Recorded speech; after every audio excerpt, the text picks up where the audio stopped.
श्रीला भक्ति सिद्धांत सरस्वती महाराज की जय। श्रीला भक्ति सिद्धांत सरस्वती महाराज का तिरुभाव तिथि महोत्सव हम आज मना रहे हैं। एक महान आचार्य के क्या गुण होते हैं जो समस्त संसार को कृष्ण भक्ति में ले आने के लिए एक विशेष रूप से शक्ति प्रदत्त होते हैं भगवान के द्वारा। ऐसे गुणों को, लक्षणों को हम श्रीला भक्ति सिद्धांत सरस्वती महाराज के चरित्र में देख सकते हैं और उसके माध्यम से खुद भी समझ सकते हैं कि एक वैष्णव मतलब क्या होता है, भक्ति कैसे की जाती है, भगवान क्या चाहते हैं। अन्यथा भक्ति को समझना, भगवान को समझना, ये सब बहुत मुश्किल चीज़ें हैं, क्योंकि हम लोग चिरकाल से इस भौतिक जगत के भोक्ता के रूप में अपने को देखते आए हैं। इसलिए हर चीज़, हमारी जो दृष्टि है वो उल्टी है। इसलिए महान आचार्य वो हमारी इस दृष्टि को सही करते हैं अपनी वाणी के द्वारा और अपने स्वयं के उदाहरण के द्वारा। तो इसलिए हमारा ये महान सौभाग्य है कि ऐसे महान महान भक्त इस धरातल पर विचरण करते हैं।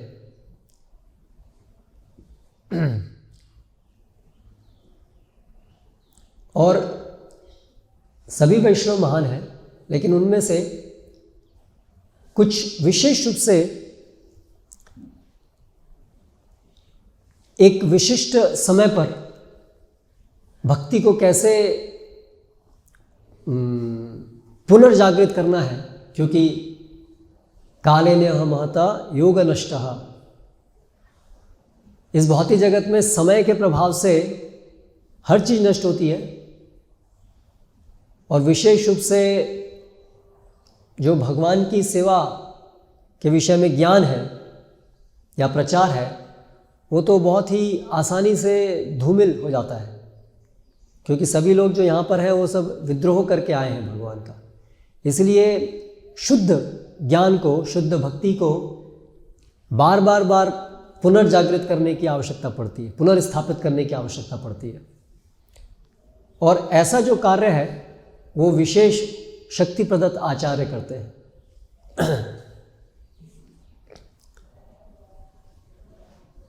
तो चैतन्य महाप्रभु लगभग 500 वर्ष पूर्व आए थे और स्वयं भगवान हैं, और उन्होंने कलयुग के लिए भगवान की भक्ति सेवा कैसे संपन्न करनी चाहिए इस दूषण भरे युग में वो स्थापित किया। विशेष रूप से हरिनाम संकीर्तन यज्ञ के द्वारा इस कलयुग में जन सामान्य सभी लोग कैसे कृष्ण प्रेम प्राप्त कर सकते हैं वो उन्होंने सिखाया। और भक्ति के अंतर्गत भी महानतम स्तर जो व्रज भक्ति है उसको सिखाया। लेकिन चैतन्य महाप्रभु के जाने के पश्चात जल्दी ही उनकी जो शुद्ध शिक्षाएं थीं वो आवृत हो गई बहुत सारे माया के एजेंट्स के द्वारा, क्योंकि इस भौतिक जगत में जो हम सभी विद्रोह करके आए हैं तो माया जो है वो हमें हमेशा से भगवान से दूर जाने के लिए प्रेरित करती रहती है। और उनमें से कुछ प्रबल ऐसे कुछ लोगों को विशेष शक्ति प्रदान करती है माया, सामान्य बद्ध जीवों को भगवान से तेजी से दूर ले जाने के लिए। तो उसी प्रकार से ऐसा होता रहता है समय समय पर। तो चैतन्य महाप्रभु जब अपनी लीलाएं समाप्त करके गए तो बड़े आश्चर्य की बात है कि इतना भगवान स्वयं आए और उन्होंने एक पूरा भक्ति आंदोलन स्थापित कर दिया भारत भूमि में कम से कम, लेकिन बहुत जल्दी ही वो आवृत हो गया। तो ये दिखाता है कि हम लोगों की भगवान को भूलने की कितनी ज़्यादा इच्छा है इस भौतिक जगत में। आसानी से हम भगवान आते हैं, बताते हैं, उस संदेश को आसानी से भूल जाते हैं। तो ऐसा हुआ। तो फिर कई सौ साल तक चैतन्य महाप्रभु की शिक्षाएं लगभग ज़्यादातर लोगों के लिए वो छुपी हुई रही, और वैष्णवों के नाम पर, चैतन्य महाप्रभु के अनुयायियों के नाम पर बड़े ही ढोंगी लोग थे, जो पूरे संसार में जिनकी छाप बड़ी खराब थी, और उनको देख करके लोग सोचते थे ये चैतन्य महाप्रभु का आंदोलन है, सहजिया अलग अलग प्रकार के। तो बहुत ही एक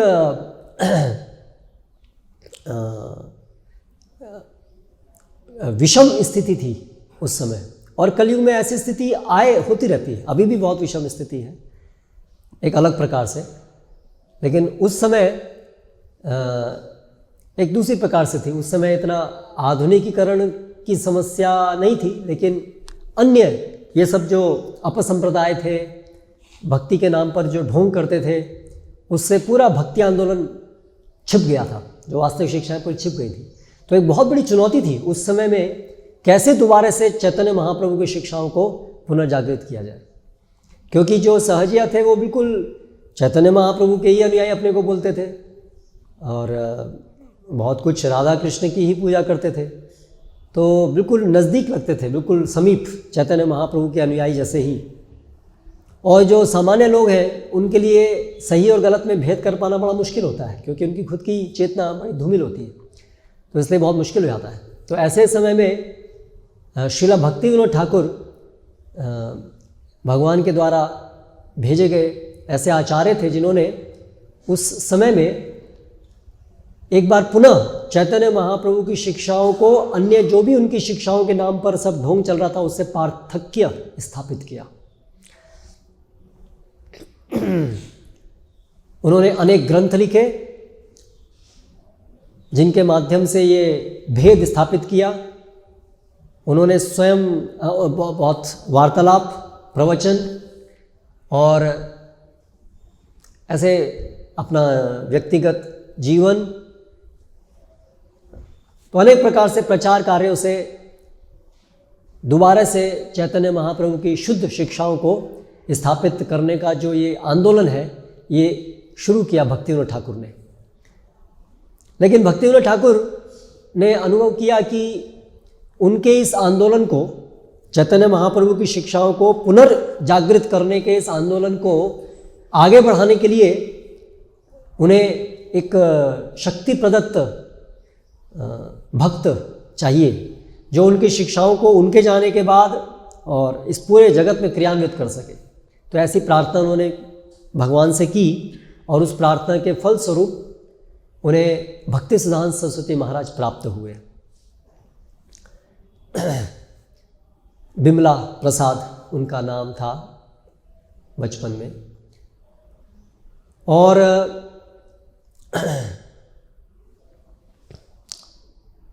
श्रीला भक्ति विनोद ठाकुर से उन्होंने शुद्ध भक्ति की शिक्षा ग्रहण की।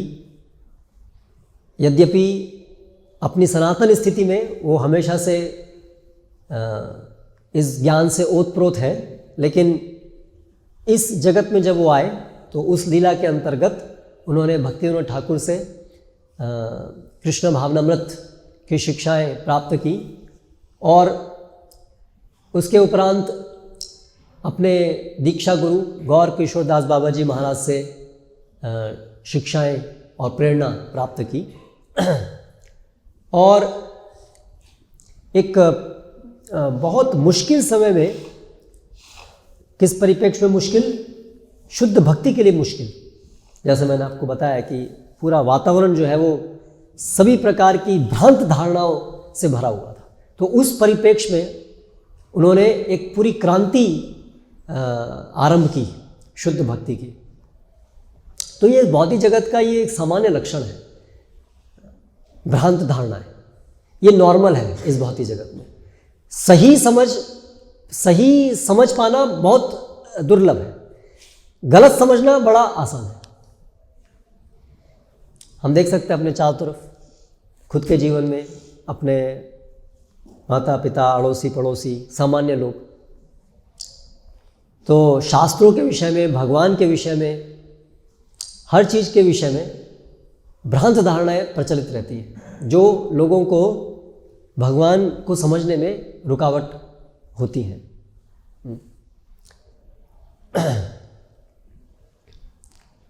भारत में तथाकथित हिंदू है, लेकिन अगर हम उनसे बात करेंगे तो समझ पाएंगे कि कैसे सब प्रकार की भ्रांत धारणाएं लेकर के वो लोग बैठे हुए हैं। और ऐसे लोगों को ऐसे परिवेश में शुद्ध भक्ति देना बड़ा मुश्किल कार्य होता है। श्रील प्रभुपाद की पुस्तकों के संपर्क में आने से पहले हम भी उसी धारा प्रवाह में बहे जा रहे थे, भ्रांत धारणाओं के। एक से बढ़कर एक भ्रांत धारणाएं सब प्रचलित है। जीवन के उद्देश्य से लेकर के, भगवान कौन है ये लेकर के, हम कौन है ये लेकर के, वास्तविक सुख की परिभाषा क्या है ये लेकर के, हर एक परिभाषा को रीडिफाइन करने की ज़रूरत है। इसलिए भक्तिसिद्धांत सरस्वती महाराज का एक बड़ा प्रोजेक्ट था कि ये सब विषयों की वास्तविक परिभाषा देना। भगवान मतलब कौन, भक्ति मतलब क्या, क्योंकि हर एक चीज़ के नाम पर हमारी बुद्धि जो है वो इतनी अधिक भगवान से ईर्ष्या द्वेष से भरी हुई है कि कोई भी विषय आता है उसमें हम अपनी दूषित बुद्धि से उसको पलट देते हैं।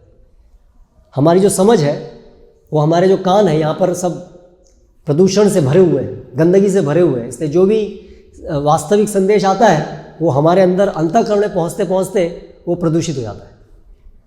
और उससे भी अधिक दुर्भाग्यपूर्ण है जब हम ऐसे प्रदूषित विचारों को फिर प्रसारित भी करना शुरू करते हैं, प्रवक्ता और प्रचारक बन करके, तो और दूसरों को और अधिक भ्रमित करने में सहायता करते हैं। तो ये इस भौतिक जगत में सामान्य बात है, आज भी ऐसे ही है। तो ये होगा, इसके लिए हमें हमेशा तैयार रहना है कि कोई भी जो सही शिक्षा है वो उसको बनाए रखने में बहुत जतन करना पड़ेगा। पथ भ्रमित होने में वो जतन करने की जरूरत नहीं है, वो अपने आप माया शक्ति पूरी तरह से कार्य हमेशा कर रही है हर प्रकार के डिविएशंस को लाने में। तो श्रील भक्तिसिद्धांत सरस्वती महाराज का जो चरित्र था उसके विषय में कुछ हम उनके गुण, सामान्य जो उनके गुण और चरित्र था उसके विषय में कुछ पढ़ेंगे। ये एक महान पुस्तक से श्री भक्ति सिद्धांत वैभव, जो एक ट्रेजर है, खजाना, जिसमें भक्तिसिद्धांत सरस्वती महाराज के विषय में बहुत महत्वपूर्ण शिक्षाएं, बहुत महत्वपूर्ण जानकारी मिलती है जिससे हम प्रेरणा ले सकते हैं। तो ये एक अध्याय में से थोड़ा कुछ पढ़ेंगे। हर वैष्णव का जो चरित्र होता है वो बहुत गहरा होता है, उसको पूर्ण रूप से समझ पाना बड़ा मुश्किल होता है। सामान्य जो लोग होते हैं उनका चरित्र तो काम, क्रोध, लोभ, मोह, मद, मत्सर्य से युक्त रहता है। इसलिए मुख्य रूप से उनको समझना क्या मतलब, यही चीज़ समझना कि वो लोग सब कामुक हैं, कृष्ण को भूले हुए हैं, कोई विशेषता नहीं है उसमें, सभी लोग ऐसे हैं। लेकिन एक वैष्णव, एक भक्त के हृदय को समझना ये सामान्य लोगों के लिए अत्यंत मुश्किल होता है। लेकिन फिर भी ऐसे जो सभी वैष्णव हैं जो जिनका चरित्र बहुत गहरा होता है, वे भी अलग अलग स्तर पे भगवान के साथ जो उनका संबंध है उसकी अलग अलग स्तर पे अभिव्यक्ति वो करते हैं भगवान के आदेश के अनुसार, आवश्यकता के अनुसार। इसलिए हम देख सकते हैं कि रामानंद राय एक विशेष गुण प्रस्तुत किए भगवान की सेवा में, काम वासना को पूरी तरह से परास्त करने का गुण। तो रामानंद राय जगन्नाथ पुरी में, मंदिर में, तो स्त्रियों को भगवान की जगन्नाथ की प्रसन्नता के लिए जो नाटक कराने में उनको तैयार करते थे, तो युवतियों को, तो ये सामान्य रूप से किसी भी व्यक्ति के अंदर काम वासनाओं को प्रेरित करेगा, लेकिन श्री रामानंद राय उन सब से पूरे अतीत थे, तो ये गुण उन्होंने प्रस्तुत किया। उसी प्रकार से दामोदर पंडित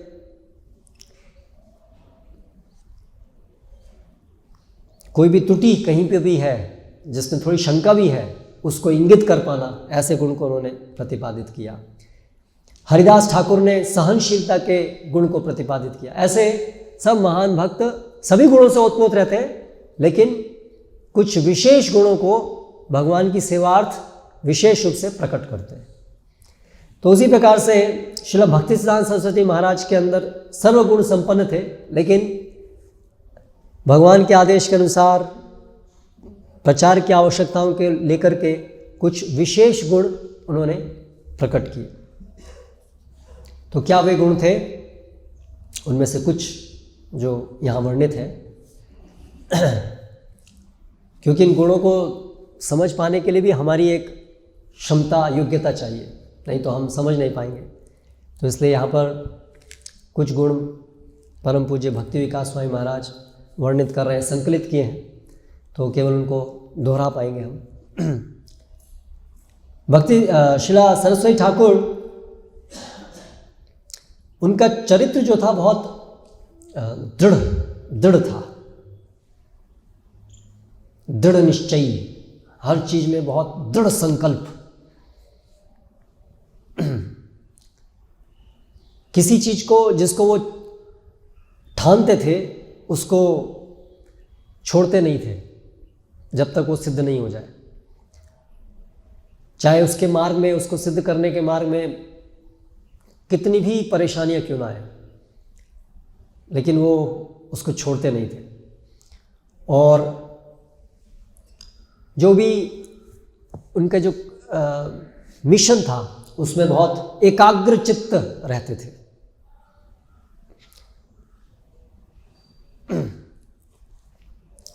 अपने गुरु गौर किशोरदास बाबा जी महाराज के समान ही वैराग्य में और भजन में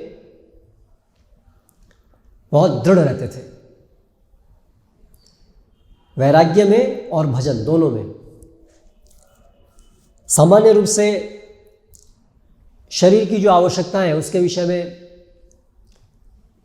एक वैरागी स्वभाव से एक वैराग्य का उनका दृष्टिकोण था। तो हम देखते हैं कि किस प्रकार से बचपन से, बहुत कम आयु से, जैसे कि आम वो घटना है, उन्होंने एक उनके पिताजी यानी भक्तिविनोद ठाकुर आम की टोकरी मंगाए थे। तो जब वो बहुत छोटे सी आयु के थे तब उन्होंने उनमें से एक आम ले लिया और भक्तिविनोद ठाकुर ने उनको बताया कि इस प्रकार से आपने भगवान की जो भोग था उसको आपने भगवान को भोग चढ़ने से पहले आपने ले लिया, ये तो अपराध हो गया। तो तब से उन्होंने एक निश्चय कर लिया कि आजीवन आम नहीं खाएंगे, और उन्होंने ऐसा किया। उसी प्रकार से 1 बिलियन भगवान के नाम लेने का व्रत 9 साल तक व्रत चला, और उसमें एक कुटिया में बैठ कर के वो जप किए, चाहे बारिश है, तूफान है, सब में। इस प्रकार से अनेक घटनाओं से हम ये देख सकते हैं कि वैराग्य प्रधान उनके जीवन में देख सकते हैं। और साथ ही साथ केवल वैराग्य नहीं, पर साथ साथ उनका जो भजन था, हरिनाम, नित्य रूप से, नियमित रूप से हरिनाम लेना, हमेशा से कृष्ण कथा में डूबे रहना, कृष्ण कथा को प्रसारित करते रहना। तो इस प्रकार से भजन में और वैराग्य में, दोनों में बहुत स्थिर रहते थे।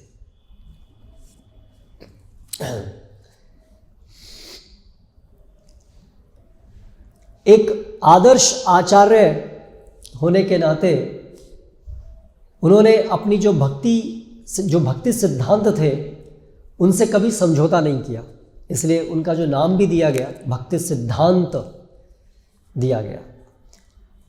ये एक बहुत महत्वपूर्ण उनके जीवन की एक विशेषता हमें देखने को मिलती है कि वो भक्ति के सिद्धांतों को प्रतिपादित करने का एक बहुत महत्वपूर्ण भूमिका उन्होंने निभाई। क्योंकि जैसे हमने चर्चा की कि उस समय में विशेष रूप से चैतन्य महाप्रभु की जो शिक्षाएं थी उसमें अपसिद्धांत बहुत सारे प्रसारित हो रहे थे चैतन्य महाप्रभु की शिक्षाओं के नाम पर। तो ये सब अपसिद्धांत है, इसलिए उनका जो प्रणाम मंत्र है अपसिद्धांत ध्वंत हारिणे, ये उनका प्रणाम मंत्र में भी आता है कि अपसिद्धांतों को काटना। इसलिए जब उन्होंने वो संन्यास भी उन्होंने गौड़िया मठ में बहुत समय तक संन्यास होता ही नहीं था, उन्होंने वो संन्यास दोबारा से स्थापित किया। तो जब संन्यास स्थापित किया तो जो अन्य वैष्णव संप्रदाय हैं जिसमें अभी भी संन्यास लिया जाता है, जैसे कि श्री संप्रदाय, मध्व संप्रदाय, तो उसमें 3 डंडी होती हैं, जो दंड होता है उसमें मन, वचन और शरीर, तीनों को भगवान की सेवा में एक सन्यासी को लगाना होता है। इस बात को इंगित करने के लिए एक सन्यासी दंड धारण करता है, वैष्णव सन्यासी त्रिदंड धारण करता है। लेकिन भक्तिवेदांत सरस्वती महाराज ने सन्यास लिया तो उसमें एक और दंड जोड़ा कि जो जीव को दिखाता था कि जीव है, उसका बॉडी, शरीर, मन, वचन है और जीव खुद अपने आप को भी पूरी तरह से भगवान की सेवा में लगा रहा है। और इसके साथ साथ उन्होंने इस दंड में ऊपर एक ऐसे तिरछा, ऐसे आकार का एक डंडी भी ऐड की, जो कि एक सन्यासी का कार्य है अपसिद्धांतों को काटना। इसके लिए उन्होंने वो ऊपर एक डंडी ऐड की कि एक सन्यासी का विशेष कार्य है। तो इस प्रकार से ये एक महान उनका एक कार्य था, अपसिद्धांतों को काटना। सामान्य रूप से जो एक साधु की जो छवि है लोगों के मन में, भक्ति की छवि, वो क्या होती है? सामान्य रूप से सहज वाली प्रवृत्ति ही लोगों को आसानी से घुसती है दिमाग में। साधु मतलब मृदुभाषी, आशीर्वाद हमेशा देने के लिए तैयार, करेक्ट, कभी कटु वचन नहीं बोलेगा और सबको जो जैसा भी है उसको उसी में ही प्रेरणा देने वाला, उत्साहित करने वाला, ऐसी एक सामान्य छवि है जो लोगों के मन में रहती है साधु को लेकर के। लेकिन श्रील भक्तिसिद्धांत सरस्वती महाराज ने स्थापित किया कि एसेंस क्या है, सार क्या है एक साधु का। यस, वो मृदुभाषी हो सकता है और आवश्यकता के अनुसार नहीं भी हो सकता है। ये उसका प्राथमिक गुण नहीं है मृदुभाषी होना, ये साधु का प्राथमिक गुण नहीं है मृदुभाषी होना। साधु का प्राथमिक गुण है श्रोत्रियम ब्रह्मनिष्ठम, कि वो शास्त्रों में पूरी तरह से पारंगत होता है और शास्त्रों में पारंगत होने के कारण भगवान की सेवा में पूरी तरह से निष्ठ होता है। ये उसका संवैधानिक गुण है, ये उसका स्वरूप लक्षण है साधु का। अब इस स्वरूप लक्षण के प्रकटीकरण में आवश्यकता के अनुसार कभी वो मृदु भी हो सकता है और कभी वो वज्र के समान कठोर भी हो सकता है। और सामान्यतः ज़्यादातर जो लोग हैं वो सब भ्रांत धारणाओं में फंस करके भगवान से दूर जा रहे हैं, तो ज़्यादातर समय तो वज्र के समान वाणी का ही उपयोग करना पड़ता है। ये ज़्यादा समय इसी में जाता है, प्रेम प्रचरण, पाषंड दलन, पाषंड दलन में ज़्यादा शक्ति जाती है, ज़्यादा समय जाता है साधु का। और जो लोग भगवान के भक्ति में बहुत अच्छे से प्रगति कर रहे हैं तो उनके प्रति स्वाभाविक रूप से एक मृदु स्वभाव वो प्रकट होगा। तो इसको लेकर के आज भी बहुत समस्या होती है। आज भी अगर जो वास्तविक साधु है वो लोगों की गलतियों को यदि इंगित करता है तो वो जनप्रिय नहीं होता है। लेकिन एक वास्तविक साधु जनप्रियता के लिए समर्पित नहीं होता है, उसका कार्य जनप्रिय बनना नहीं होता है। साधु का कार्य लोकहित होता है, जनप्रिय बनना नहीं होता है। और सामान्य रूप से लोकहित करना और लोगों को क्या पसंद है, इन दोनों में हमेशा से 180 डिग्रीज का अंतर रहता है। क्योंकि सामान्यतया लोग जो है अपहित परायण रहते हैं, अपने हित को नहीं जानते हैं, अपना हित करना भी नहीं चाहते, मायाग्रस्त होकर के। इसलिए साधु अगर जनप्रिय बनने की कोशिश करेगा तो वो लोक हित नहीं कर पाएगा, सामान्य ये विधान है। इसलिए ज़्यादातर लोग, क्योंकि उनका प्राथमिक उद्देश्य जनहित करना नहीं होता है, प्राथमिक उद्देश्य उनका जनप्रिय बनना होता है, इसलिए वो सामान्य रूप से क्या करते हैं, लोगों को जो पसंद है वही बोलते हैं, वैसे ही प्रेरित करते हैं। तो वो ढोंगी है, वो साधु नहीं है।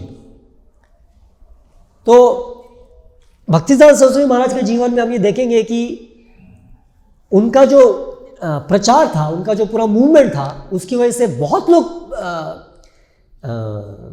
परेशान हुए, उनके दुश्मन भी बन गए, उनको मारने के लिए भी प्रयास किए। भक्तिसिद्धांत सरस्वती महाराज लिखते हैं, मेरा उद्देश्य नहीं है अभक्त लोगों को परेशान करना, वो मेरा उद्देश्य नहीं। मेरा उद्देश्य है भक्त लोगों के जीवन में जो अभक्तिपूर्ण विचार हैं, जो कांटे के समान रहते हैं, उन कांटों को निकालना, ये मेरा कार्य है। लेकिन उन कांटों को निकालने के, भक्तों के मार्ग में से कांटे निकालने के कारण अभक्त लोग परेशान हो जाते हैं, लेकिन मेरा प्राथमिक उद्देश्य वो नहीं है। यानी कि जिन्होंने ठान लिया है कि हमें तो भक्ति करनी नहीं है, तो भक्तिसिद्धांत सरस्वती महाराज उनको छोड़ दिए, ठीक है आपको नहीं करनी, आप रहो। लेकिन जो भक्ति करना चाहते हैं, उनके जीवन में ये अभक्त लोग कांटे की तरह से विघ्न उपस्थित करते हैं। उन विघ्न को निकालने के लिए भक्तिसिद्धांत सरस्वती महाराज या कोई आचार्य कार्य करते हैं, और स्वाभाविक रूप से वो जो अभक्त लोग हैं उससे परेशान होते हैं। जैसे उदाहरण लेते हैं कि उस समय गोस्वामी परिवार, ऐसे जो गुरु पद है उसको भी वंश के रूप में ही वो आता है, ऐसा मान्यता बड़ी प्रगाढ़ रूप से स्थापित हो गई थी कि गुरु होना वो भी एक वंश परंपरा है। जो वंश में आ रहा है, गुरुओं की परंपरा है, उसी परंपरा में आने वाला व्यक्ति ही आध्यात्मिक गुरु हो सकता है। उसके कारण क्या हुआ, जैसे कि ब्राह्मण, क्षत्रिय, वैश्य, शूद्र, ये जो वर्ण है, इसके बारे में भी ये एक भ्रांत धारणा है कि केवल जन्म के आधार पर ही ये वर्ण निश्चित होने चाहिए। आज भी ये प्रचलित है। इसके कारण क्या होता है, फिर गुणों को अनुशीलन करने के लिए प्रयास बंद हो जाते हैं, क्योंकि जन्म के आधार पर निश्चित हो गया, तो अभी गुण है कि नहीं है कोई फर्क नहीं पड़ता है। तो उसी प्रकार से यहां पर तो आध्यात्मिक गुरु बनना भी जन्म के आधार पर निश्चित हो गया उस समय के उसमें। तो इस प्रकार से चैतन्य महाप्रभु के जो अंतरंग भक्त थे, तो उनसे कुछ परंपराएं शुरू हुई, लेकिन उसमें जल्दी ही केवल वंश के अनुसार ही वो परंपराएं आगे चलेंगी, ऐसा स्थापित हो गया। तो उस समय ऐसे कई गोस्वामी परंपरा में आने वाले लोग थे जो वास्तव में जिनके अंदर गुण नहीं थे, वो गोस्वामी नहीं थे। गोस्वामी केवल एक कास्ट नहीं बन सकती है। गोस्वामी का मतलब है जो गो का स्वामी है, जो इंद्रियों का स्वामी है ना। जो गुरु बनने की एक प्राथमिक योग्यता है कि उसको कम से कम अपनी इंद्रियों का संयम होना चाहिए। लेकिन क्या हुआ कालक्रम में कि गोस्वामी एक कास्ट जैसा बन गया, और उसमें चाहे वो उनकी इंद्रियां संयमित है कि नहीं है, लेकिन वो गुरु का पद स्वीकारने लगे। तो जब भक्तिसिद्धांत सरस्वती महाराज ने सही विचार को स्थापित किया कि ये इस प्रकार से वंश परंपरा के अंदर आध्यात्मिक गुरु नहीं, इस प्रकार से नहीं कि वंश है तो गुरु बनेंगे, तो उन लोगों को मुश्किल हो गई, क्योंकि उनका तो ये धंधा बन गया था। गुरु बन करके उनका आय, उनकी जीविका उससे चलती थी, तो बहुत उन्होंने विरोध किया। तो ये अभी भी है। अभी कोई मंदिर में कौन पुजारी बनेंगे, ब्राह्मण, लेकिन ब्राह्मण के गुण है कि नहीं है, नहीं हमारा ये अधिकार है क्योंकि हम, तो इस प्रकार से बहुत सारी विकृतियाँ उत्पन्न होती हैं। तो यदि उसको सही करने की कोशिश की जाए तो फिर बुरा लगता है, क्योंकि जो लोग भौतिकतावादी हैं उनको अपने इंद्रिय भोग के मार्ग में कहीं पर भी रुकावट होती है तो उनको बहुत समस्या होती है।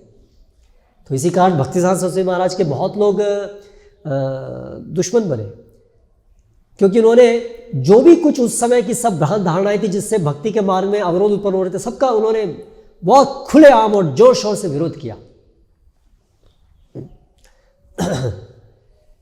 तो ये पुस्तक के अंदर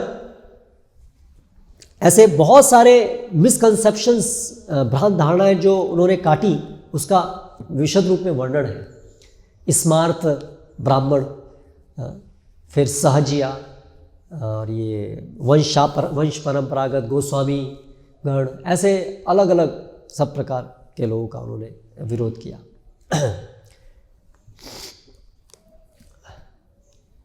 जैसे वो सहजिया, तो अभी उस समय प्रचलन क्या हो गया था कि एक वैष्णव जो है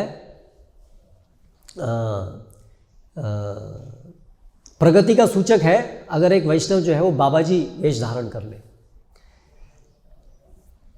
क्योंकि चैतन्य महाप्रभु के जो 6 गोस्वामीगण थे, तो रूप सनातन तो बाबाजी स्तर पे थे।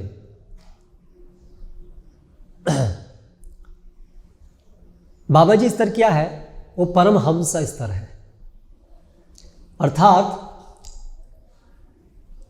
वो स्तर जिसमें वो जो जीव है इस भौतिक जगत में तो है, लेकिन उनका इस भौतिक जगत से अभी कोई संसर्ग नहीं रह जाता है, वो भौतिक जगत से तनिक भी प्रभावित नहीं होते, और पूरी तरह से परम सत्य जो है, भगवान जो है, उनके साथ उनका संबंध स्थापित हो चुका होता है। ऐसी स्थिति को, ऐसे स्तर को परमहंस कहते हैं।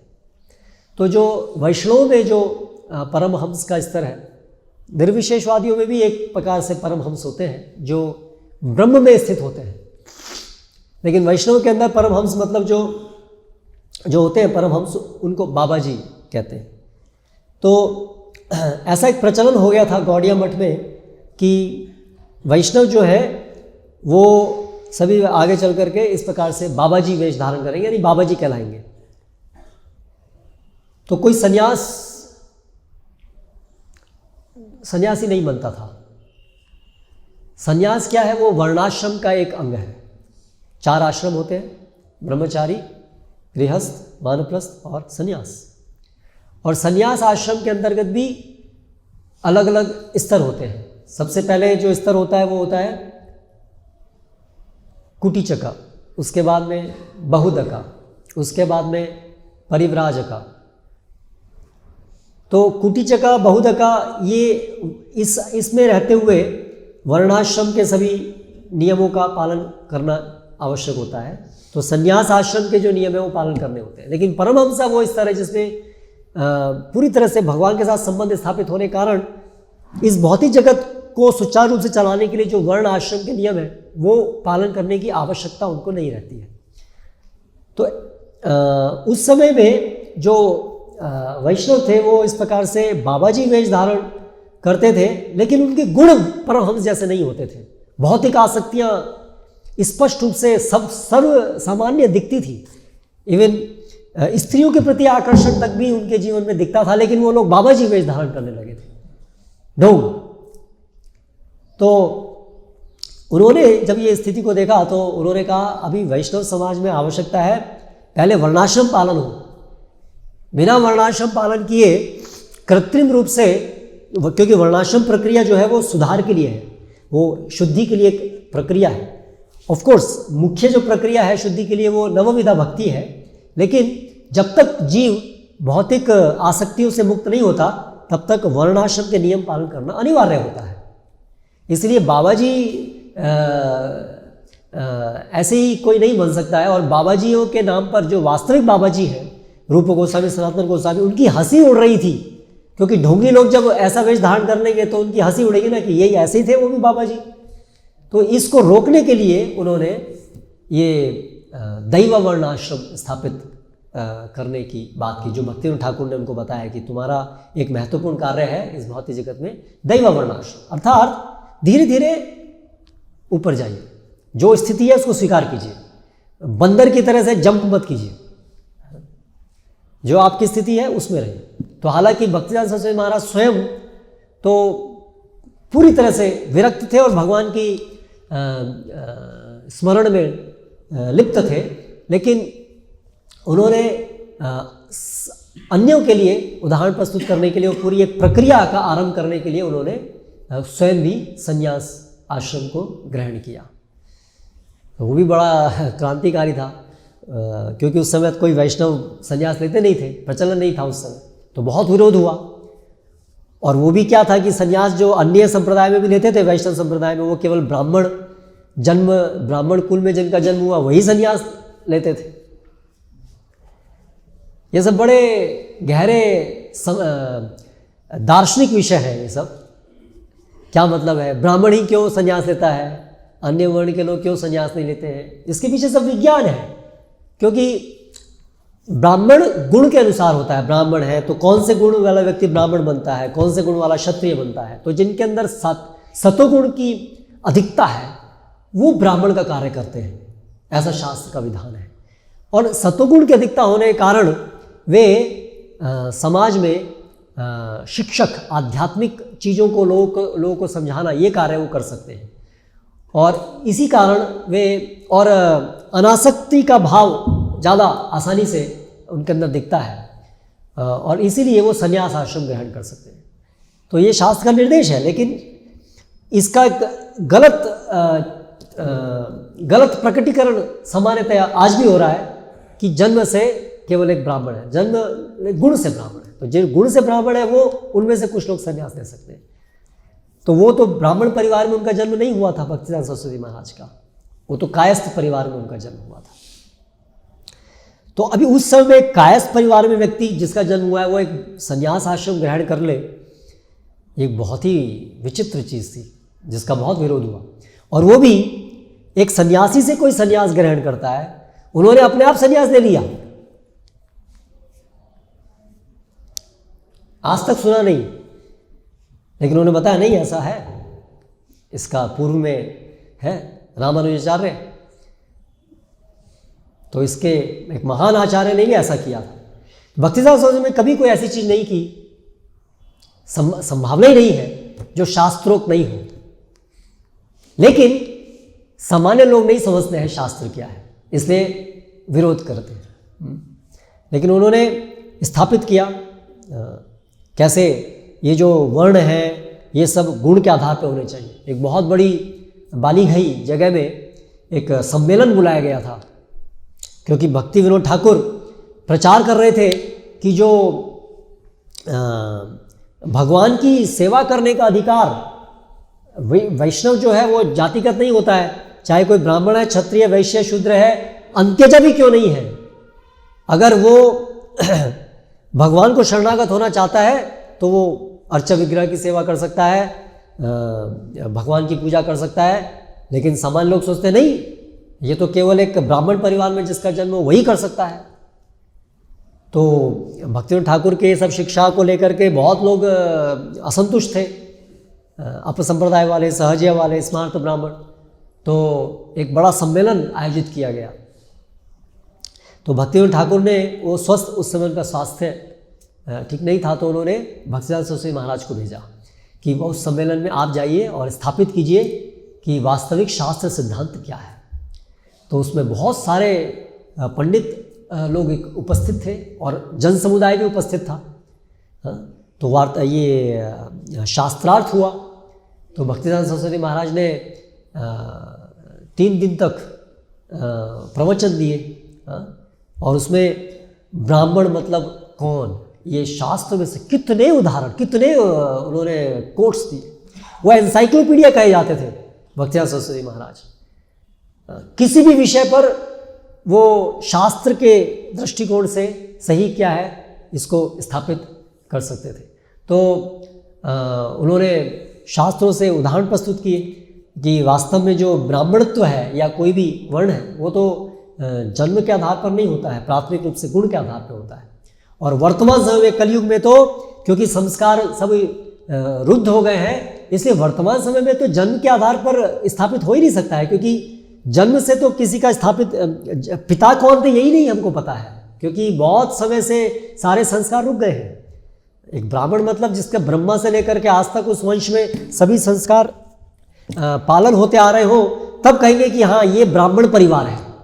अन्यथा वो परिवार ब्राह्मण परिवार नहीं है जहाँ पर कभी भी संस्कार अवरुद्ध हो गए हो। ये शास्त्र का सिद्धांत है।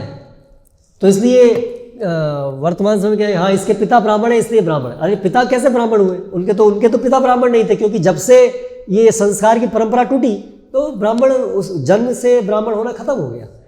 तो शास्त्र का निर्देश है कि ऐसी अवस्था में वर्ण जो है वो जन्म के आधार पर नहीं,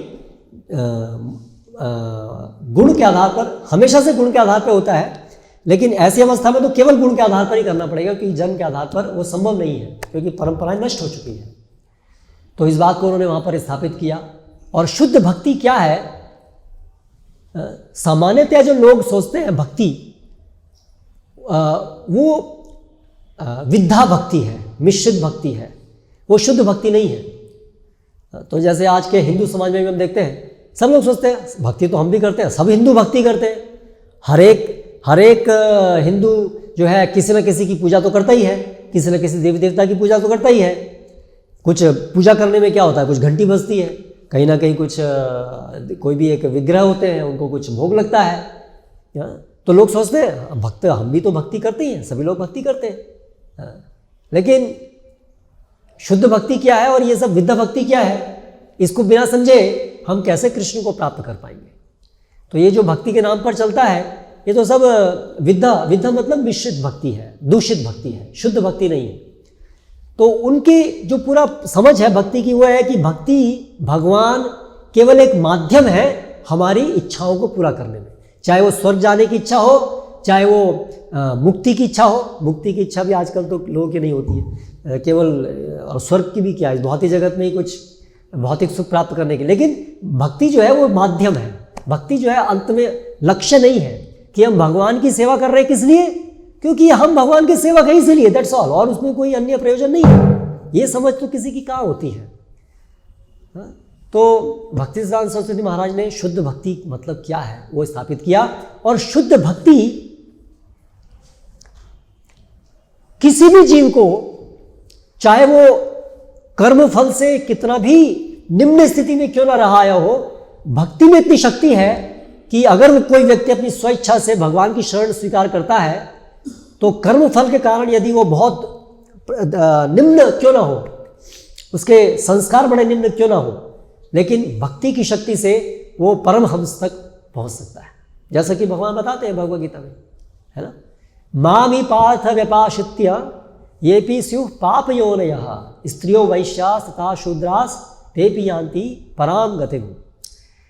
भगवान श्री कृष्ण स्थापित करते हैं कि चाहे कोई पाप योनि में भी क्यों ना जन्म लिया हो, तो ये बात तो सही है, शास्त्रोक्त है कि जन्म जो होता है हमारा, अर्थात जन्म से हमारे जो गुण हम जो साथ लेके आते हैं, जन्म के समय पर भी हमारे साथ कुछ साथ में होता है। जब हमारा जन्म होता है तो हमारी जो अंतःकरण है वो खाली नहीं होता है, उसमें बहुत सारे संस्कार भरे होते हैं। जो पूर्व जन्मों में जो भी कुछ हमने किया है, जो भी कुछ इच्छाएं की हैं, उसके परिणाम स्वरूप हमारे चित्त में बहुत सारे कर्म के फल वहाँ होते हैं, जिसके कारण अभी ये जो हमारा जन्म है, इस जन्म में हमारे गुण कैसे कैसे होंगे वो उस पर आश्रित होता है।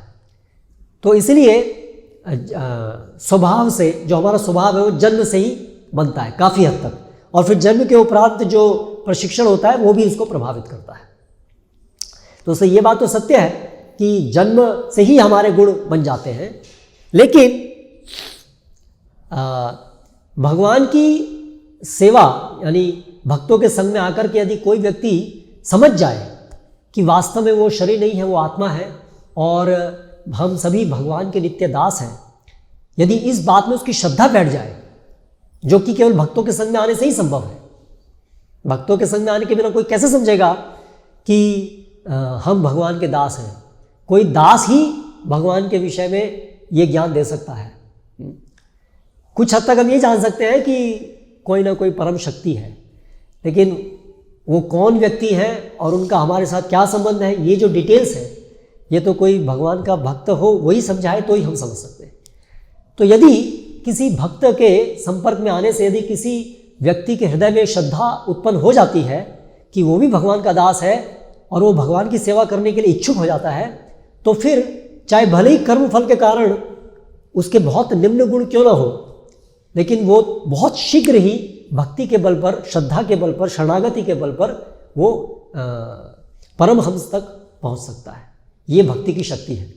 तो सामान्यतया जो लोग शुद्ध भक्ति के बाहर है, अभक्त है, वो भक्ति को नहीं जानते हैं, भक्ति की शक्ति को नहीं जानते हैं। इसीलिए वो उद्घोषणा करते हैं कि अगर कोई व्यक्ति जन्म से बहुत निम्न कुल में जन्म हुआ है या जिसके गुण बड़े निम्न दिख रहे हैं, तो उसको तो कई कई जन्म लेने पड़ेंगे पहले, पुण्य कर्म करने पड़ेंगे, तब जा करके कई जन्मों के बाद में वो ब्राह्मण बन पाएगा और फिर उसके बाद में विष्णु की पूजा कर पाएगा। लेकिन भक्तिदास सरस्वती महाराज ने स्थापित किया ऐसा नहीं है। ये भी एक तरीका है धीरे धीरे धीरे प्रगति का, जिसमें कर्म सिद्धांत के अनुसार व्यक्ति कई कई जन्म लेता है, पुण्य कर्म करता है, धीरे धीरे फिर ज्ञान अर्जित करता है और अंत में भक्त बनता है। लेकिन यही एकमात्र तरीका नहीं है, एक सीधा तरीका है। कोई व्यक्ति किसी भी परिस्थिति में क्यों ना हो, यदि वो भगवान के भक्तों के संपर्क में आकर शरणागति ले लेता है भगवान की गुरु के माध्यम से, तो वो तुरंत शुद्ध हो सकता है। जैसे कि हम शास्त्र में देखते हैं उदाहरण, मृगारी का उदाहरण देखते हैं, जो कि एक व्याध था, बड़ा ही क्रूर व्याध था। तो उसके कर्म भी बड़े घिनौने थे, पापपूर्ण थे, उसका जन्म भी बड़ा पापपूर्ण था। ऐसे ही उसके पिता भी व्याध थे, वही उसी ने उनको सिखाया था। तो हम देख सकते हैं बड़ा ही निम्न योनि थी उसकी, लेकिन नारद मुनि के संपर्क में आकर के वो महान भक्त बन गया, उसका हृदय पूरा परिवर्तित हो गया। वो क्रूर छोड़िए, वो एक चींटी को मारने के लिए तैयार नहीं था। इतना परिवर्तन इतनी जल्दी आ गया। सामान्यतया ये परिवर्तन आने के लिए कई कई जन्म लगते हैं, लेकिन ये परिवर्तन उसके अंदर बहुत जल्दी आ गया। कैसे आ गया? क्योंकि उसने नारद मुनि की शरणागति ग्रहण की, भगवान की शरणागति नारद मुनि के माध्यम से ग्रहण की। तो ये परम विज्ञान है कि भक्ति कैसे परम कल्याणकारी है, परम शुद्धि करने वाली है। अभक्तों को इसकी जानकारी नहीं होती है। तो उसी समय में भी ऐसे था। तो इसलिए वो लोग नहीं मानने को तैयार थे कि एक कोई भी किसी भी परिवार में जन्म लिया हो तो वो कैसे भगवान की पूजा कर सके। इसके लिए तो बहुत जन्म जन्मों की शुद्धि चाहिए। तो उन्होंने स्थापित किया कि नहीं, दो प्रकार के ब्राह्मण होते हैं। एक परमार्थिक ब्राह्मण, परमार्थिक ब्राह्मणत्व एक है, और एक है क्या बोलते हैं, लौकिक ब्राह्मणत्व।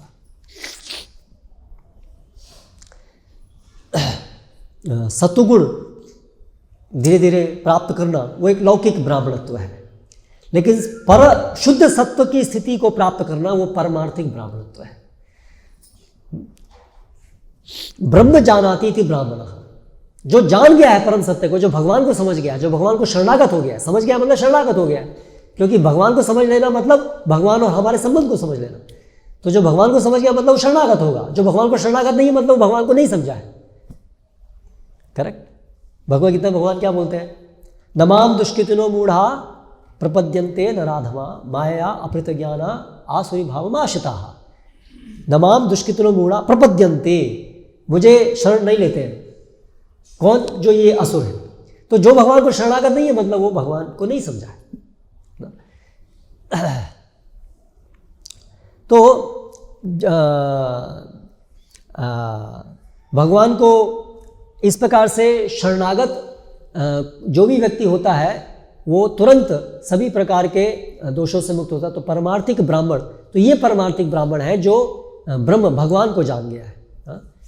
तो ये ब्राह्मणत्व प्राप्त होता है भक्तों के संसर्ग में आने से। यथा कांस विधानेन, तो वो उद्धृत करते थे भक्तिदास सरस्वती महाराज की, जिस प्रकार से एक कांस धातु सोने में बदल जाती है एक विशेष रासायनिक प्रक्रिया से, उसी प्रकार से द्विजत्वं जायते नृणाम तथा दीक्षा विधानेन। दीक्षा अर्थात एक आध्यात्मिक गुरु, एक शुद्ध भक्त की शरणागति ग्रहण करने से कोई भी व्यक्ति वो तुरंत द्विजत्वम प्राप्त कर सकता है।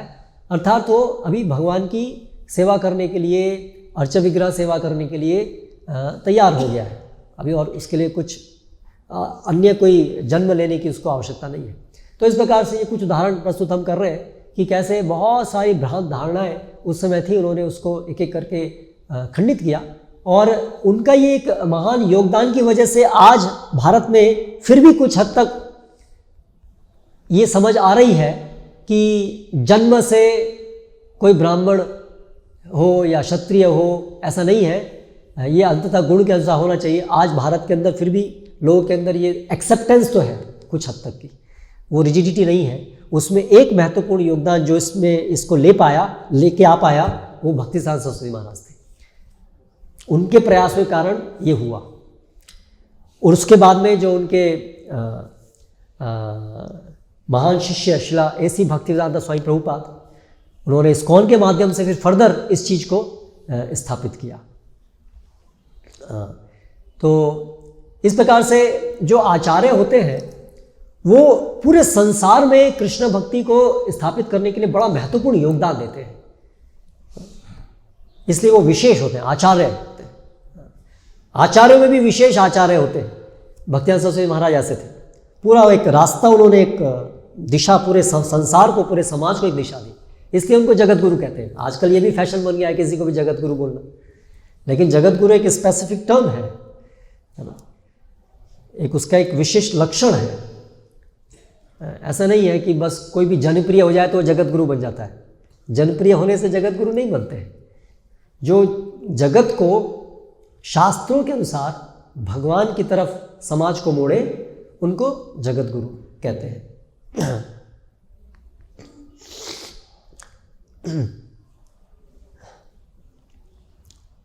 तो श्रील भक्तिसिद्धांत सरस्वती महाराज ने गौड़िया मठ स्थापित किया प्रचार के लिए। उससे पहले तक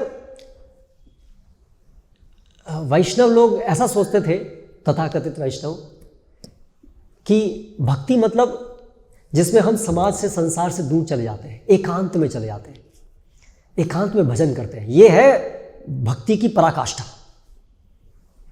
आज भी लोग ऐसा सोचते हैं ना, कोई भक्त बन जाए मतलब सब छोड़ छाड़ के वो तो अपना एकांत में चला गया। ये सोचते हैं ये बहुत बड़ी बात है, एकांत में छोड़ के सब चला गया, है ना। तो ऐसी तब भी अवधारणा थी। इसलिए वास्तव में ऐसे कुछ महान भक्त होते हैं जो भगवान की इच्छा के अनुसार एकांत में भजन करते हैं। भजनानंदी उनको बोलते हैं, परमहंस होते हैं वो भी, लेकिन एकांत में भजन करते हैं। वो भगवान की विशेष उनके साथ उनकी ऐसी आदेश के कारण ऐसे करते हैं, लेकिन उनके स्वभाव, उनका लक्षण जो है वो पूरा महान वैराग्य और भगवान में पूरा चित्त उनका समाया रहता है, और उनके दर्शन मात्र से लोग पवित्र होते हैं। लेकिन संसार में लोगों को भक्ति में लाने के लिए तो प्रचारक चाहिए, परमहंस प्रचारक चाहिए। जो एकांत भजन कर रहे हैं उनका कार्य है, भगवान की इच्छा के अनुसार उनका कार्य है जन समुदाय को भक्ति इस प्रकार से अपने एक पूरा आंदोलन स्थापित करना नहीं होता है। जो उनका दर्शन प्राप्त कर ले वो शुद्ध हो जाए वो दूसरी बात है, लेकिन सामान्यतया प्रचार करना उनका कार्य नहीं होता है। लेकिन इसलिए भगवान अपने ऐसे महान भक्तों को प्रचारक के रूप में भेजते हैं। तो भक्तिवेदांत सरस्वती महाराज ने देखा कि आज समाज में ज़्यादा आवश्यक है प्रचार की, उसके बिना सारे लोग तो अंधकार में हैं और भक्ति के नाम पर उल्टा सीधा भ्रांत धारणाओं में फंस करके दूर जा रहे हैं। तो उन्होंने कहा अभी आवश्यकता है मठ स्थापित करने की। मठ मतलब इंस्टीट्यूशन, भगवान की शिक्षाओं को प्रसारित करने का एक संस्था, उसको मठ बोलते हैं। जैसे इस्कॉन भी एक संस्था है, क्योंकि संस्था अर्थात जिसमें कि सब लोग मिलकर के एक सुनियोजित तरीके से भगवान की शिक्षाओं का प्रसार जन जन में कर सके, उसको मठ या संस्था बोलते हैं। तो भक्तिसिद्धांत सरस्वती महाराज ने बहुत कई 100 सालों बाद गौड़िया शिक्षाओं को स्थापित करने में तो लगभग पहली बार ऐसी एक संस्था को स्थापित किया। एक और नई चीज़ उन्होंने शुरू की, मठ की स्थापना की। सन्यासियों को दीक्षित किया। सन्यासी यानी प्रचारक। गौड़िया मठ में सन्यास मतलब प्रचारक, विशेष रूप से जो पूरा 24 आवर जिनकी पूरी शक्ति समय केवल प्रचार में ही लग रही है, वो सन्यास का हेतु है गौड़िया मठ के अंतर्गत। गौड़िया यानी कि ये जो वैष्णव की जो परंपरा है उसके अंतर्गत। तो उन्होंने संन्यास आश्रम, संन्यास दिया और ये मठ स्थापना किया, जिसके द्वारा उनका पूरा फोकस अटेम्प्ट था कि इस वर्तमान स्थिति में चैतन्य महाप्रभु की शिक्षाओं को प्रसारित करने के लिए एक सुनियोजित गठन संस्था और उससे बहुत प्रचार हुआ पूरे भारत के अंदर गौड़िया मठ से। लेकिन भारत के बाहर भी जो प्रचार होना है वो भी भक्तिवेदांत सरस्वती महाराज ने एनविजन किया था, भक्तिविनोद ठाकुर ने भी किया था, लेकिन उसको जो यथार्थ रूप में क्रियान्वित किया वो भक्तिवेदांत सरस्वती महाराज के महान शिष्य शिला A.C. भक्तिवेदांत स्वामी प्रभुपाद उन्होंने किया। तो भारत के अंदर जो प्रचार का कार्य है वो भक्तिवेदांत सरस्वती महाराज ने आरंभ किया और इस भारत भूमि के बाहर जो प्रचार कार्य को लेके गए वो शिला A.C. भक्तिवेदांत स्वामी प्रभुपाद थे। और फिर प्रभुपाद ने वापस भारत के अंदर आकर के भी, क्योंकि गौड़िया मठ दुर्भाग्य से वो भक्तिवेदांत सरस्वती महाराज के जाने के बाद में प्रचार कार्य में जो जोश था वो किसी कारणों से नहीं रहा, तो शिला प्रभुपाद ने फिर भारत में आकर के भी भक्तिसिद्धांत सरस्वती महाराज की इच्छा को आगे बढ़ाया और शुद्ध भक्ति का प्रचार यहाँ भारत में स्थापित किया और अभी उन्हीं के कारण ये चल रहा है। तो ये कुछ बातें जो भक्तिसिद्धांत सरस्वती महाराज के विषय में, बहुत कुछ कहा जा सकता है। अभी और दोपहर में भी एक कक्षा होगी इस विषय में, तो यहाँ पर विराम देते हैं। हरे कृष्ण। शिला A.C. भक्तिवेदांत स्वामी प्रभुपाद की जय। शिला भक्तिसिद्धांत सरस्वती गोस्वामी शिला प्रभुपाद की जय।